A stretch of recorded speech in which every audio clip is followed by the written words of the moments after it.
Charles Lafortune est comédien, il est aussi producteur et là maintenant il faut rajouter une troisième, philanthrope pardon, mais il faut rajouter une quatrième corde à son arc, grande gueule et qui a pas peur de ses opinions.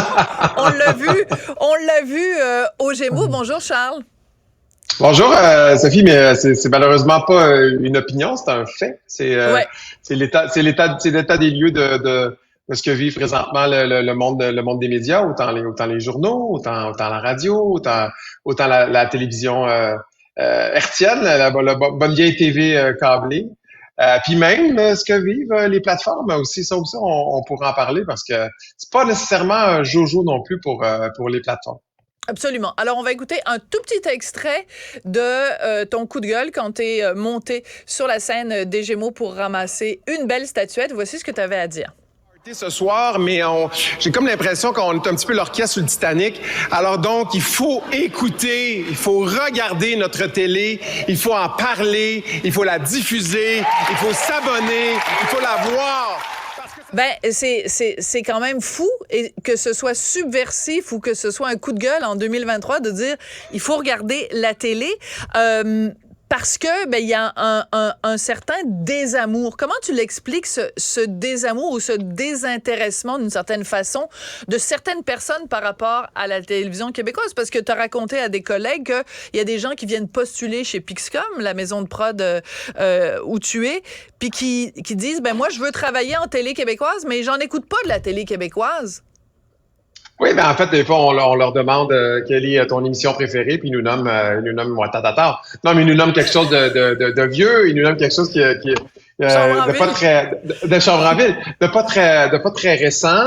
Tu sais, on a eu le phénomène de ce qu'on appelait en bon français les cable cutters, les gens qui embarquaient en appartement, puis à un moment donné ils se disaient écoute, non, j'ai l'internet, j'ai beaucoup de plateformes, tout ça se passe sur internet. Pourquoi est-ce que tu sais YouTube, etc.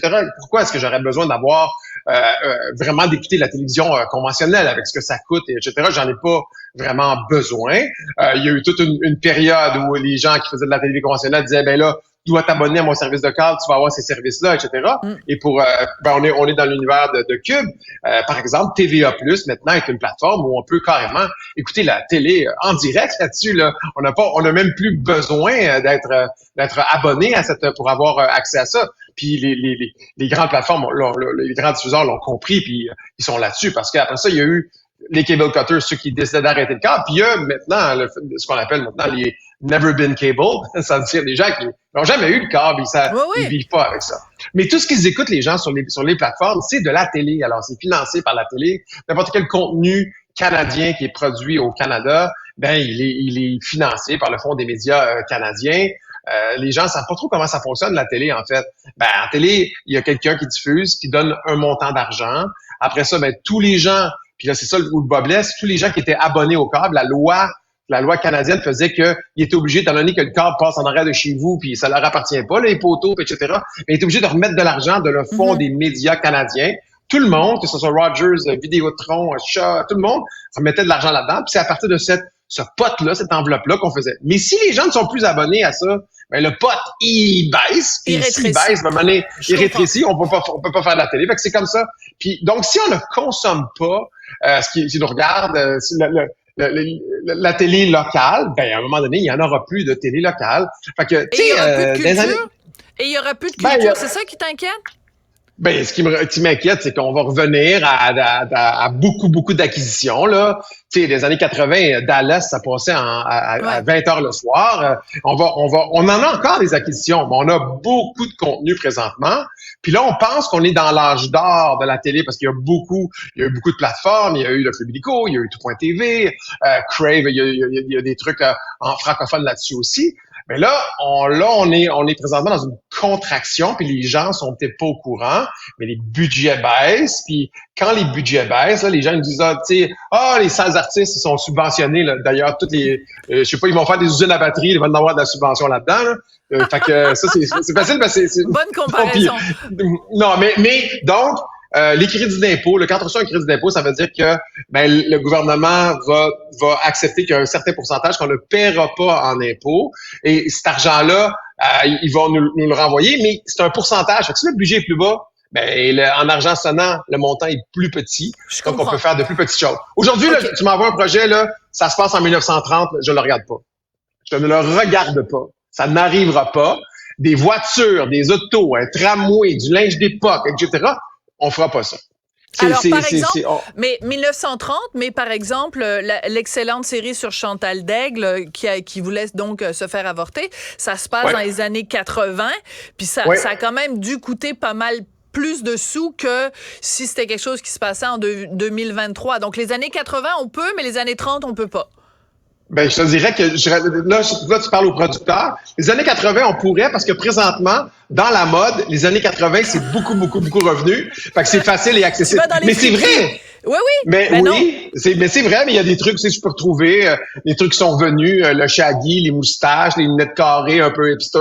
Mais je suis capable de faire de l'année 80 avec ce qui est à la mode aujourd'hui.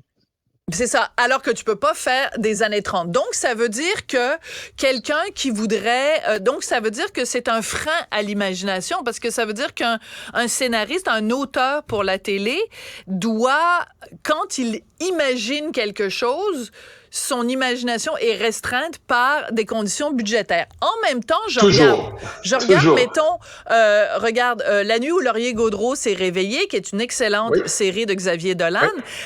Il a reçu énormément d'argent. Puis après, il y a Xavier Dolan qui dit « Ouais, mais là, j'ai été obligé de tourner les coins ronds, mais j'avais pas assez d'argent. » Tu comprends ce que je veux dire? C'est Xavier Dolan, là, Sophie, il a hypothéqué sa maison pour faire ça. Ben, c'est ça. Non, mais je veux dire, il avait énormément d'argent, donc est-ce que non, mais parce que comment tu le dis, c'est comme si c'était plein de pas avoir assez d'argent, mais il a investi de son propre argent pour faire juste que ça soit clair. Mais ça, je prends la défense de Xavier Dolan là. Parfait, mais ce que je veux dire, c'est que c'est rendu que parce que on le voit, le coût de la vie augmente partout, donc il augmente aussi en télé. Donc faire de la télé, est-ce que c'est devenu un luxe? C'est un peu ça ma question, c'est qu'on veut que ce soit beau à l'écran.